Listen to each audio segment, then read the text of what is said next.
In the mental health field, too often, we've made it seem as if it's just in your head, The landlord can hijack the rent by 20%. That impacts people's mental health. Can't have a profit-driven mental health care system if we want our people to be connected and healthy. We're not mocking people who meditate or the usefulness of meditation. But that meditation is a replacement for addressing the social conditions that make our lives worse. Just to be clear, we're not actually making fun of meditation or meditators. Because I went on a 10-day meditation retreat many years ago called the Vipassana retreat, and it's really hardcore. I mean, you take a vow of silence. It's really it's kind of like hardcore Buddhist. It's like all vegetarian food. It's free. It's damn helpful, honestly. I mean, in terms of like just getting you in a healthier individual mode. In no way is our critique of self-care or a critique of meditation against those things. It's important to take care of yourself. Meditation is very helpful. What we're talking about is taking a good idea and trying to make a capitalist profit out of it while ignoring the social context, because we're all about talking about the social context. So if you're using meditation or self-care in order to not care at all about anyone else, then it's not such a good idea. It's an invitation to a cop-out, I welcome you to take in one deep, whole breath to the top of your lungs. Hold for a count of, let's say, 5 seconds, and let it out slowly. Now notice the sensation of your breath entering your body and acknowledge it with softness and gratitude. You may notice your mind conjuring images of tenants' union protesters on rent strike, fighting what they believe to be injustice. Just notice those bad vibes trying to interfere with your self-care. Notice the bad energy and breathe it out. Good. Now tenants' union has disappeared, and you did it all in your own breath, all in your own mind. Now notice judgments about your boss, the way he talks down to you or she talks down to you and expects more from you than you can take. Notice the anger rising within you. Notice the discomfort that anger causes. And now notice the sensation of anger. The image of your boss's face can all pass by like a cloud in the sky. No need to hang on to negative energy. Negativity is not in control. You're in control, even though your boss is nominally in control and can tell you to do a lot of things. You're actually in control of all the achievements listed on your LinkedIn profile that are true and those that are exaggerations. You're actually a middle-class professional. You don't need to rock the boat. Just notice the boat rocking back and forth. You passively and positively experience life as a normal, well-adjusted, apolitical American. As you exhale, remember that each out-breath gives the trees of planet Earth carbon dioxide to breathe. There's never enough carbon dioxide in the atmosphere for the trees to breathe. You and Mother Nature are in a symbiotic, loving relationship. The only Green New Deal you need in your life is this moment. The Green New Deal of inhalation and exhalation. Conjure the color green in your mind. Notice its calming, pleasant sensations. Try not to notice who's cutting down the trees and selling them for lumber. Good. Remember, it's important to feel as good as often as you can, not to bother anyone, no matter what they're doing to you or the planet or anyone else, and to avoid people who bother you. Breathe in and breathe out, and it will disappear. Avoid discomfort when you breathe in and breathe out bad vibes. Breathe in and breathe out, and never mind the bad vibes that can surround you while you're all alone, breathing if you can breathe the air and not be near the incinerator.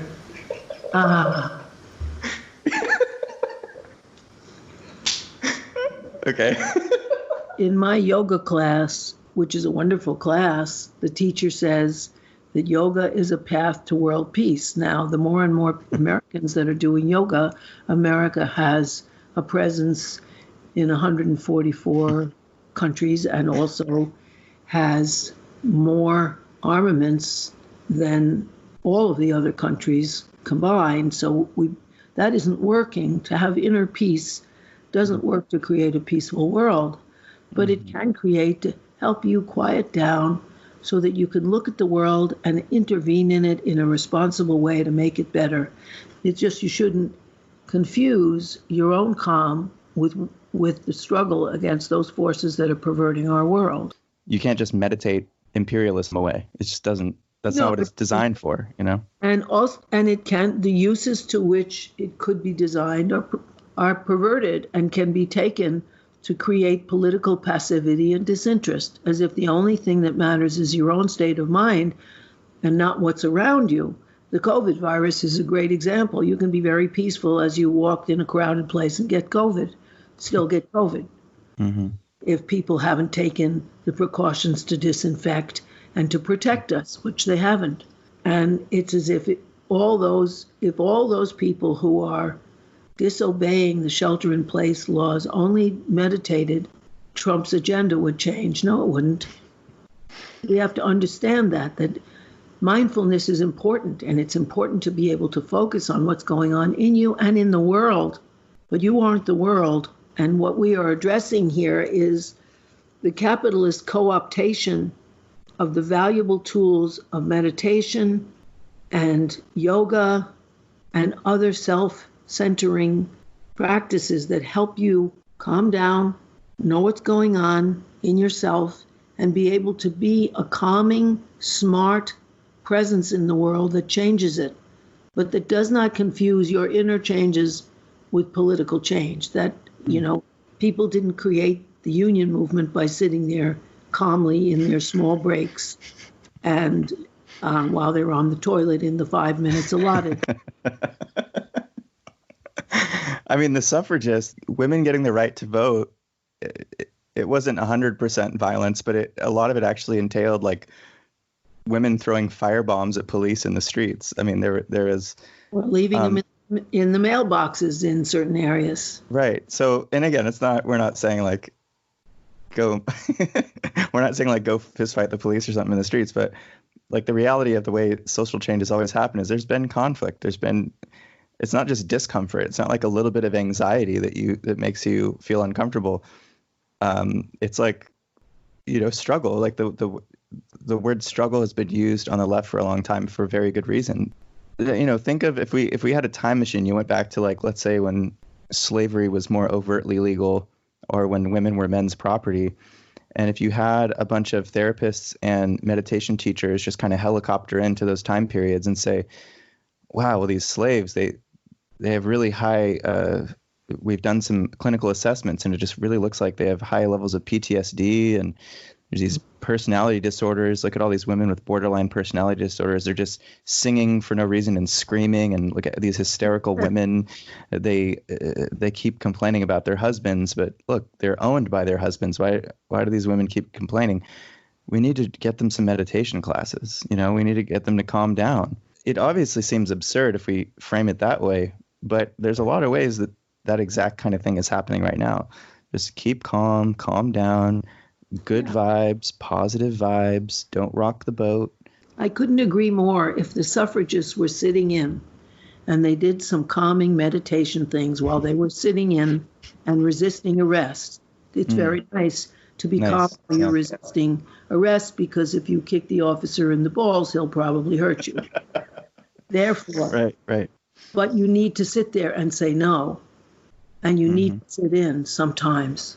And we don't want these valuable tools to be used to depoliticize people and alienate us from each other and from the changes that we need to make together, or they won't happen.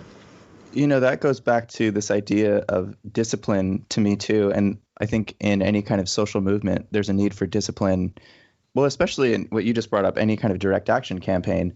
If you and a group of 10 or 50 or 100 people are going to engage in, let's say, civil disobedience, you know that the cops are going to march toward you and start beating you up. Not only will you have had to have trained to do that for a long time with a lot of experienced people, which is, all the images that we have of from the civil rights movement of Black folks getting beat by cops or sprayed with water, or, had like dogs biting on them and stuff. Not in every case, but I know in many cases, they were all training like in basements of churches and people's homes and stuff to make sure that they could tolerate this distress and the physical pain and the emotional anguish that was going to be inevitable as a result of them just existing with cops nearby or with regular, normal, kind of like white middle-class people saying, no, you can't sit in this cafe with us. And then they stayed disciplined. Nonviolence was a tactic. It wasn't a value. You didn't just walk around saying, I'm going to be a nonviolent individual.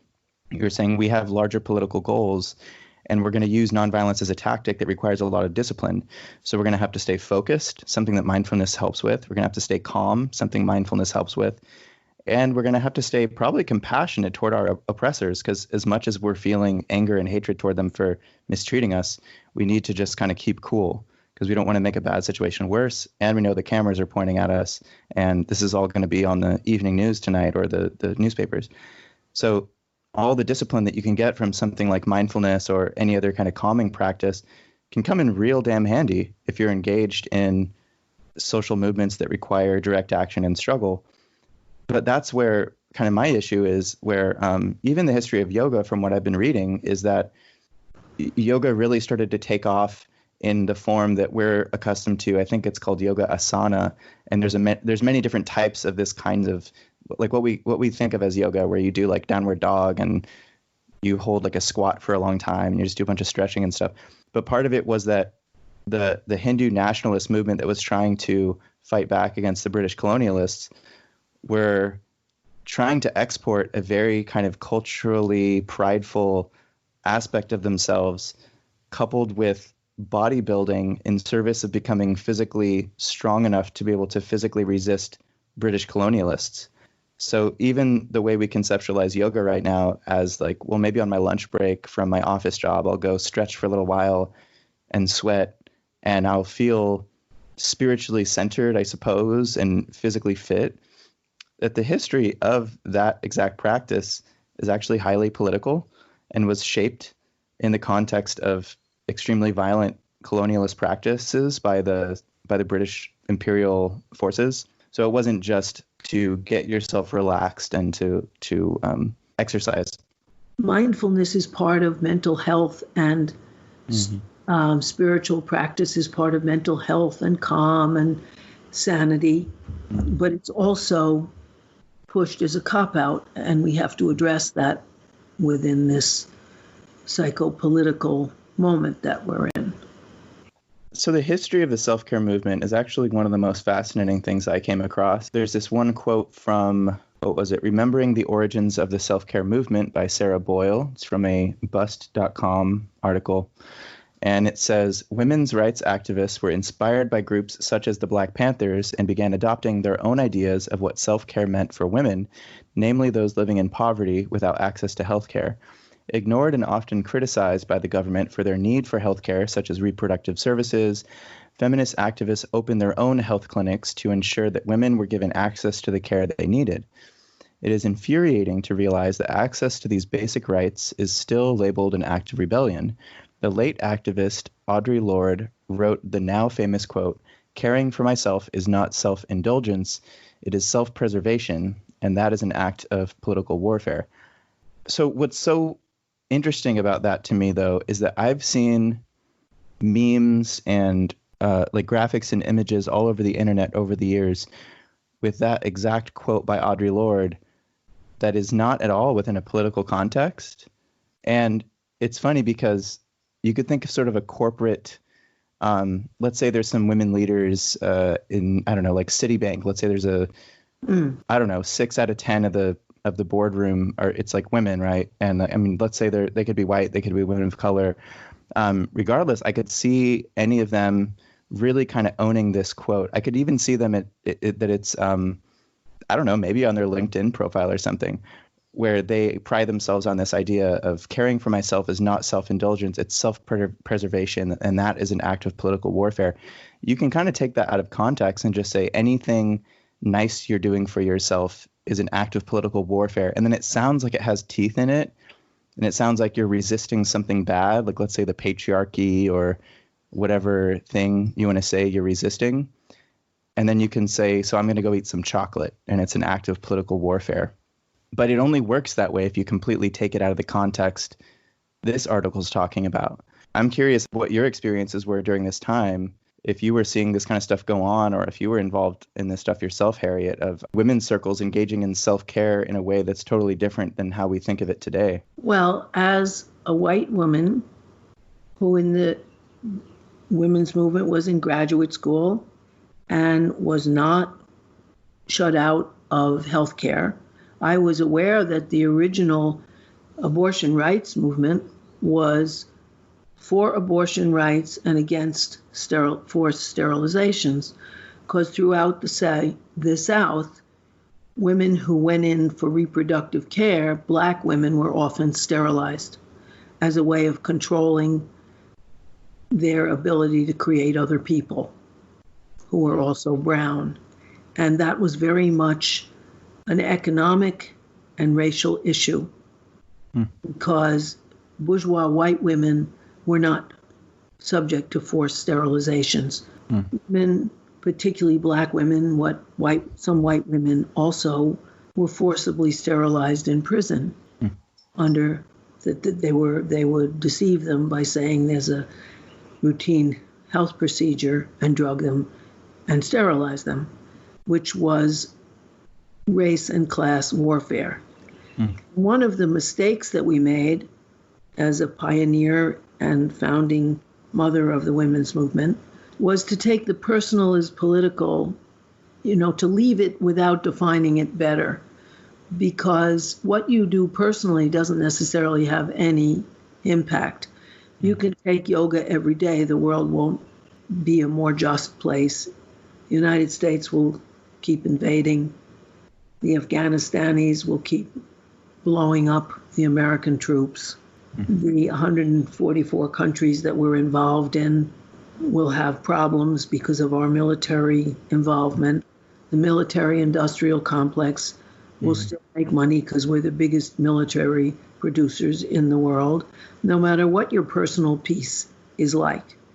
What we intended to say was that personal life, what happens in your family, which shapes you, how people are treated, and the power of doing personal work, what you learn from creating order, cleanliness, childcare, personal care for all the people in your family and beyond, are valuable lessons from which a caring economy should take heed. And we should be paid for those labors instead of having daycare workers get less than parking lot attendants and having people who clean an environment and keep it safe, like the janitors and the nurses' aides in the hospital, be paid a pittance, while the doctors are overpaid because they bring the patients into the hospital, which wants the money because hospitals run for profit. And so the self-care movement became confused, and what I do personally became perverted to the point that what you do personally in your life, that you take yoga or you meditate, transforms the world politically, transforms economic injustice and social injustice, who's going to get COVID care or who's going to be let die in the hospital, who lives next to the incinerator and whose kids get asthma. Those are political and economic questions, and those are capitalist practices that need to be fought. We can't be so calm that we can't fight back. And that has been a confusion that has bled into the self-care movement. So self-care places are often very expensive dietary advice, often pushing people to be so thin it's dangerous, women particularly, And I remember going on a demonstration, a feminist demonstration against women in the military, holding signs that said, we're proud that we create life, we don't kill it. That didn't go over well, and the Gloria Steinem voices in the movement said that it was a feminist thing to be able to go out there and kill people for the U.S. government. And, they did learn something in Vietnam, that they couldn't draft people because people who are not in some kind of economic draft that they sign up because they're desperate, or a political draft that they have to, can rebel. And they don't want that to happen. And they wanted more and more people in this enormous military. And people confuse that with extending our rights. But our right to do what? Kill people? The self-care movement, like everything else, can be perverted to capitalist ends. You're conjuring the next paragraph of that article by Sarah Boyle, which I'm just going to read a little snippet of it. So it says, now that the self-care concept has become such a national movement, it is important to think about the idea with intention and reflection instead of just which bath bomb should I use today. Yashna Padamsee of the National Domestic Workers Alliance told the New York Times, there is a distinction between self-care and treating yourself. According to Padamsee, it is important to ask if your acts of self-care are for all of our lives or just yours. In other words, is the motivation behind your self-care just to make you happy for a moment, or is it to ensure that you will be your best self for the rest of society? I'm trying to imagine what it was like during those times when you were mentioning, Harriet, that you had relatively decent access to some degree of healthcare, but a lot of the women of color in particular not only didn't, but a lot of Black women in particular were being sterilized, whether they were incarcerated or maybe in other situations. But I can totally see how the personal is political idea you just articulated could have been misconstrued over time to be taken out of a political context where, for example, if women were just always expected to be the default cleaners and preparers of food and shoppers for the groceries and the ones raising the children, that first of all of this is really hard work, and it wasn't compensated for, I think, at all for forever. It still often isn't. But the idea of self-care in that context was really more like, well, we're the ones that kind of do the caring work of the world. Taking care of ourselves is revolutionary in that no one else is going to take care of us. Like, patriarchy is not going to take care of us. In fact, it's just going to wear us down and ignore our voices and everything. You can see it within the context of now in the attacks on Planned Parenthood, which is the only reproductive health care that most of the women in this country that don't live in big cities, that it's what they have access to. Right. And the impulse to shut it down is to shut down the possibility of women deciding whether we can manage to have children while we're working full time and still doing the lion's share of the housework. And so that it becomes a way of slicing at women and trying to make us into wombs for men, like the supposed right to life has, and in trying to close Planned Parenthood. And we can see this particularly in Technicolor now, because now essential workers are the ones who give care. The hospital worker, the orderly who moves the people around, the nurse, the nurse's aide, the janitor who keeps that hospital clean, the Instacart worker, the delivery workers, the Amazon warehouse packers. They're all dying. No other country has had nurses die. None of the countries that have beaten that, which is the rest of the developed world mainly. We've had 9,022 nurses die because they weren't given protective clothing. And when the Instacart and Amazon workers went on strike, what they asked for is hazard pay because they are doing the hazardous, essential, caring labor that is devalued. You say, thank you, you're heroes, and then give us nothing. No protection, no hazard pay for those people who are giving takeout at McDonald's without protective gear that's adequate and without hazard pay. So what we're up against here is self-care without looking at the context in which it began or in which it needs to be done, is taking care of all of us, not just me eating vegetables and breathing deeply and doing yoga, even though those things can be important to calm down. But that's not a political statement.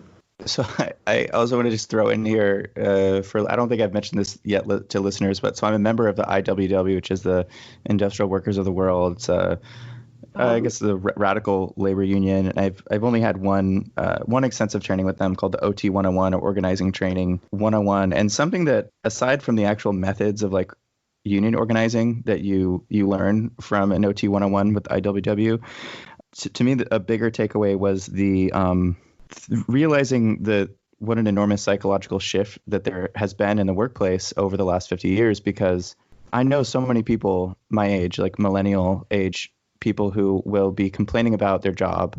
When I ask them, that really sucks, do you want to try to do something about it? The majority of folks I've talked to who are around my age say, yeah, well, I'm gonna try to get a meeting with my manager and just make a little request. And the first thing that comes to mind for me is like knowing a little bit about union organizing now, where it's like, even the tiny shreds of protection we have from the National Labor Relations Act from like 100 years ago, the concerted activity paragraph that basically says that you have the right to engage in concerted activity with other coworkers to make things better. The fact is that you actually have more, on a federal law level, you have more chance of getting what you want within a small group, even 3 coworkers.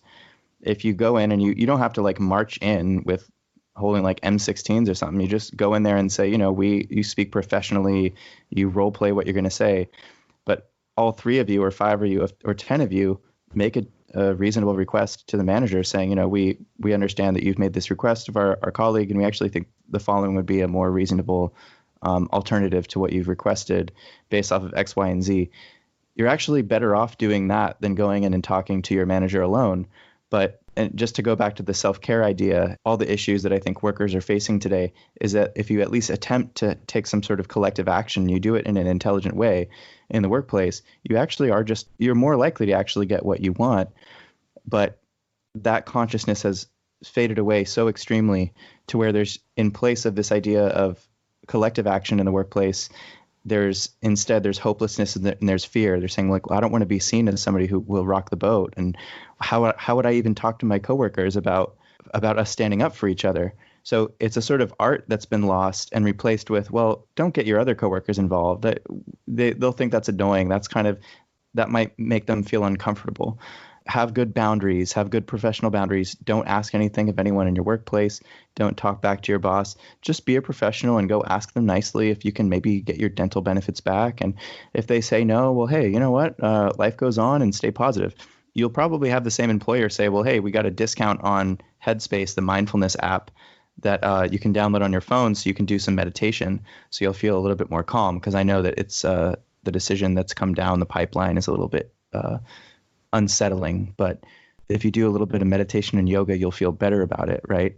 And there's so many people who have just accepted this at this point that you just you take shit from your boss, don't organize, don't try to collectivize. That's very important, because it feeds the same thing. What's happening is, in the atrocity of the way that the Trump administration is handling the coronavirus, which we do have 81,000 dead. That was yesterday. I'm sure it's higher today. Jeez. But people are catching on. In New York, in big complexes, people are not going in and negotiating by themselves with the landlord to get a reduction.